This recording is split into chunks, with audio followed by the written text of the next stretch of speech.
Je peux vous donner plusieurs noms, mais je ne vais pas citer les noms. Mais il y a beaucoup des avocats qui ne peuvent pas défendre leurs clients et on le met en prison. C'est-à-dire, exécution, ils ont changé de méthode, puisqu'à l'époque, on tuait les gens, exécution, condamné à mort, ok? Mais maintenant, s'ils vont tuer un politique, ils ne font pas comme avant. Ils vont aller mettre 2 kilos hashish ou héroïne de drogue chez lui, on va l'arrêter, on va dire c'est un marchand de drogue. Et un jour, si je vais, malheureusement ici, l'image, vous tapez sur l'internet, vous pouvez voir, Roxane, c'est très intéressant. Vous voyez des gens, des jeunes gens, on est en train de les exécuter, pendés.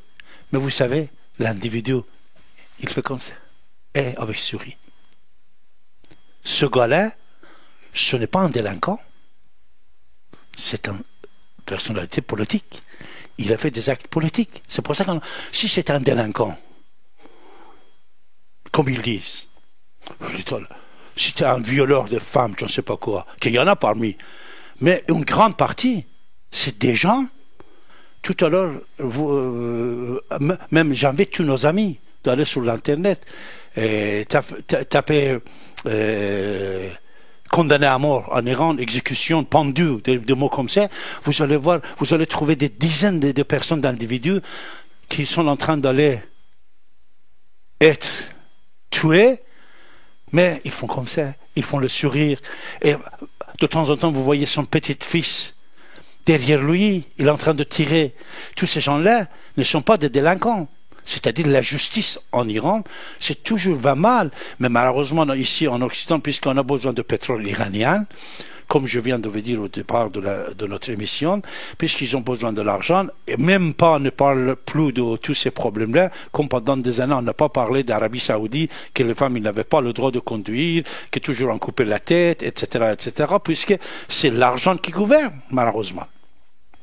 Ah oui, effectivement, il y avait le Femen qui avait réagi à la venue du président Roménie, justement venu négocier avec François Hollande, qui avait donc ce mouvement féministe qui avait réagi en simulant une pendaison collective pour dénoncer le nombre de condamnations à mort par pendaison, donc des femmes adultères ou ayant effectué d'autres délits, des libres penseurs également, et puis d'autres opposants au régime islamique. Exact, oui. Ça, vous l'avez, vous. Oui, c'est vrai. Alors, est-ce que la lapidation, enfin l'adultère puni par lapidation existe toujours ? Ça dépend. Ils ont exécuté quelques-unes, même ils ont coupé les mains et les doigts quelques-unes, bien sûr, puisque islamique.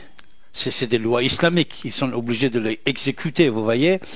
Mais ça existe, de temps en temps, ils essayent de retarder ou de changer des méthodes.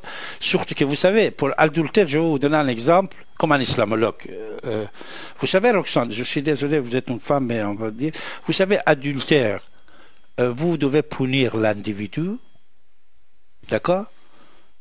Quand 4 témoignage est établi. D'accord? Et le témoignage, c'est très important, c'est-à-dire tout ce qu'ils font, même pas ce n'est pas islamique. Parce que même à l'époque du prophète de l'islam, on voulait, quelqu'un il vient, il dit, ma femme, elle est sortie, il dit, ok, de devoir ramener des témoins. Et il ramène les témoins. Écoutez bien, le témoin, il dit, ah oui, j'avoue que je suis désolé de dire ça sur l'antenne, mais c'est la vérité et ça aide les musulmans pour défendre leurs femmes, leur communauté, et patati patata. Les avocats qui ne savent pas. Il dit, est-ce que vous avez, vous, l'action? Ah oui. Non, l'action. Vous devez voir comment il est pénétré et sorti. Et personne ne peut pas le voir. Vous voyez ce que je veux dire? C'est ça la loi islamique. C'est-à-dire la loi, il fallait que le témoin, il voit l'acte. L'acte, la pénétration est entrée-sortie. Personne ne peut pas témoigner. Mais vous savez comment ils font ça? Et il dit à la personne, écoute, tu vas écrire ici que tu as fait ça toi-même. Après, on va te libérer. Tu as fait ça quand même. Écris. empreinte comme ça, par écrit de l'individu, comme quoi il a fait ça, ou on enregistre le voix, et après tout de suite on dit voilà, ça y est, c'est lui-même qui l'a, elle a reconnu de faire ça, et malheureusement ils font ça. Ouais, sachant que les femmes sont très inférieures en matière juridique, je crois que leur voix compte pour celle de la moitié, voilà, c'est ça. Donc, au niveau de la justice, qu'en est-il pour les homosexuels et pour les transsexuels? Alors, les transsexuels, vous savez qu'actuellement, il y a un fatwa, parce que je suis un homme raisonnable. Je dis les mâles qu'il y en a, peut-être parmi 100 mâles, il y en a un bien aussi, je veux le dire. Vous savez, il y a récemment Ali Khamenei, lui-même, il a sorti un fatwa, comme quoi si quelqu'un il veut changer de sexe, il peut le faire. C'est légal en Iran. Vous voyez, par exemple, ça. Mais de l'autre côté, homosexualité, toujours n'a pas reconnu par la République islamique d'Iran, et c'est puni, et la punition est très très grave. Mais par contre, il y a certaines personnalités assez importantes, qui disent on doit fermer nos yeux. Mais dans les lois de la République islamique Iran, c'est puni, c'est interdit, et ce n'est pas même pas toléré, ça. D'accord. Donc, vous l'avez dit, hein, vous l'avez expliqué, le pouvoir actuellement se préoccupe plus de la position géostratégique du pays que des problèmes intérieurs, il semblerait. Donc, l'efficacité de l'action internationale sur les droits de l'homme en est affectée, hein, effectivement. Donc, des droits de l'homme qui posent un véritable problème. Donc, en Iran, avec cette notion de peine de mort, la corruption, elle est à quelle au niveau 2000%.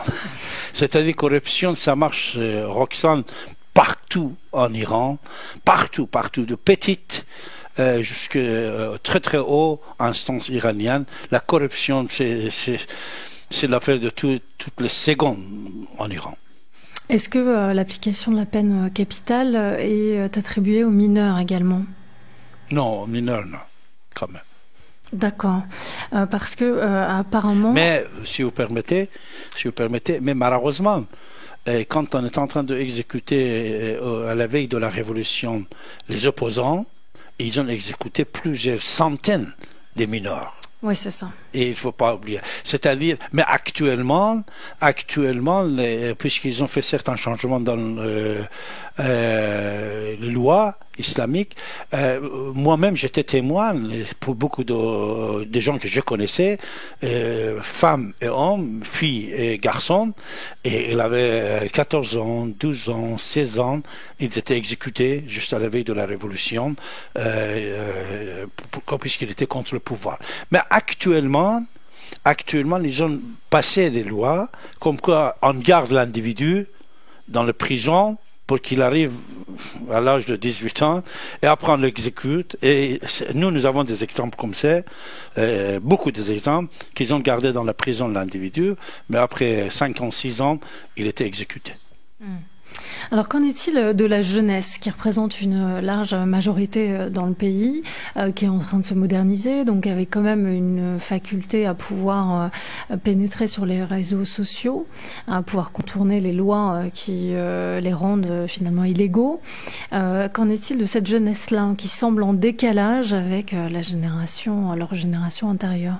Alors cette jeunesse, il est 100% contre le régime, et cette jeunesse, en majorité, n'est plus musulman, c'est-à-dire cette jeunesse, quand vous le voyez, même si vous êtes en Iran, à Téhéran, vous allez voir dans l'université, à droite, à gauche, si vous dites est-ce que vous êtes musulman, que vous n'enregistrez pas, il va vous dire que je ne suis plus musulman. Moi, j'avais reçu sur cette antenne une personne, que ça serait bien de citer son nom, Ibn Varraq. Nasrin Taslimeh aussi, je ne sais pas si vous avez connu Nasrin Taslimeh, on connaît bien Salman Rushdie, mais Nasrin Taslimeh c'était quelqu'un, un Pakistanais, Bangladesh, il venait de Bangladesh, que quand il est sorti de son pays, c'était une femme, puisqu'il avait critiqué l'islam, il était condamné à mort. Quand il est sorti, Salman Rushdie, il a soutenu cette femme, Nasrin Taslimeh, que je le connaissais, sur cette antenne aussi on a parlé avec, et tout ça. En même temps, il y avait une autre personne, il s'appelait Ibn Varraq, mais son nom ce n'était pas Ibn Varraq, Il avait emprunté ça. Ibn Varraq, il témoignait que comment les gens en Pakistan, à l'époque, ils quittaient l'islam. C'est-à-dire, ils disaient que je ne suis plus musulman. Maintenant, il y a un mouvement assez fort sur l'Internet que vous pouvez aller chercher, constater. Pourquoi je ne suis pas musulman? C'était le livre qu'Ibn Varraq il a écrit à l'époque. C'était un ami que je l'avais invité ici. Il avait cité certains de mes écrits dans le secret de l'islam, dans son livre. Mais actuellement, ça, Roxane, en Iran, c'est très élargi. C'est-à-dire, la jeunesse iranienne n'est plus musulmane. Et même ici, Doman, je conseille à tous nos amis qui sont en train de nous écouter ce soir, que je sais ils ont des amis iraniens, sans aucun doute, que quand vous voyez un Iranien ici, à Paris, à Los Angeles, vous demandez est-ce que tu es musulman? Si avant il était musulman, il va vous dire que je ne suis plus musulman. Et même il a changé de nom. Il a pris des noms modernes, soit disant des noms perses iraniens. C'est-à-dire la jeunesse iranienne, c'est la chance de l'obtention de démocratie pour demain pour l'Iran. Puisque cette jeunesse, le régime ne peut plus le contrôler comme avant. Et cette jeunesse, je crois, va changer le climat d'Iran dans les années qui viennent. Alors face à ces perspectives d'avenir qui sont difficiles pour cette jeunesse, avec un taux de chômage important, est-ce que cette désidentification à l'islam pousse aussi les jeunes à partir à l'étranger, ce qu'on appelle la fuite des cerveaux? 100%. Très jolie cette question, Roxane, c'est très intéressant, puisque aujourd'hui, n'importe quel Iranien que vous le voyez, et vous posez cette question-là, si tu veux rester ou tu veux quitter, il va vous dire que je veux quitter. C'est-à-dire actuellement, la majorité des Iraniens, qu'ils soient riches ou pauvres, il a envie de quitter l'Iran. Tellement la pression et les problèmes qu'ils ont, peut-être chez eux, à la maison, ils sont tranquilles. De temps en temps, on nous montre des reportages. Vous savez que certains reportages ici, quand on nous montre sur n'importe quelle chaîne de télévision, ce sont les reportages, ces chaînes de télévision qui ont signé le contrat avec l'Iran. C'est de propagande. Ça aussi, il faut savoir, il ne faut pas penser que l'Iran, c'est les maisons fermées qu'on le voit à la télé à droite à gauche.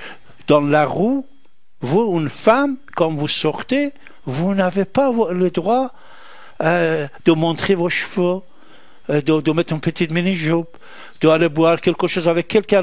Si vous êtes marié avec quelqu'un, votre livret de mariage doit être avec vous parce qu'on arrête les gens dans la rue. Est-ce que vous êtes marié ou non? C'est tellement difficile. C'est pour ça, c'est vrai, les gens ils vont aller faire les skis, ils vont aller faire le sport, et tout ça, ça existe.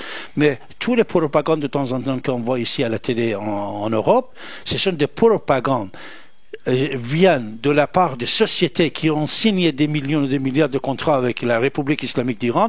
Alors, ils ont obligé, c'est leur métier, de montrer un Iran moderne. Mais il est moderne dans la maison, dans les endroits fermés. Dans la rue, l'individu n'a pas le droit de s'exprimer, de vivre ce qu'il veut. Avec des actes de répression violente sur les journalistes Beaucoup, ça continue. Les journalistes, comme je viens de vous dire, avocats, des avocats, pas un, deux, trois, quatre. Il y a les avocats qui sont en prison en train de mourir. On doit les ramener chez le médecin. À l'époque, j'ai interviewé les gens qui étaient en prison, puisqu'on faisait entrer les téléphones portables à l'époque, sur notre antenne, bien sûr, des gens, des personnalités. Il était malade et mourant, en train de mourir. On ne donnait pas la permission d'aller à l'hôpital. Il était resté dans la prison.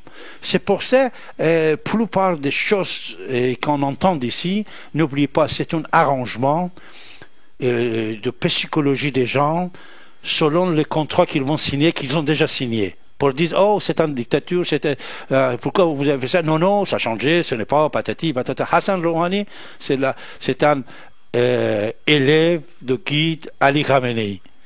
Il suffit de comprendre iranien et d'aller écouter ce qu'il a dit hier et ce qu'il va dire demain en faveur de son guide et en faveur de son régime. Mais c'est l'enjeu économique qui font double face.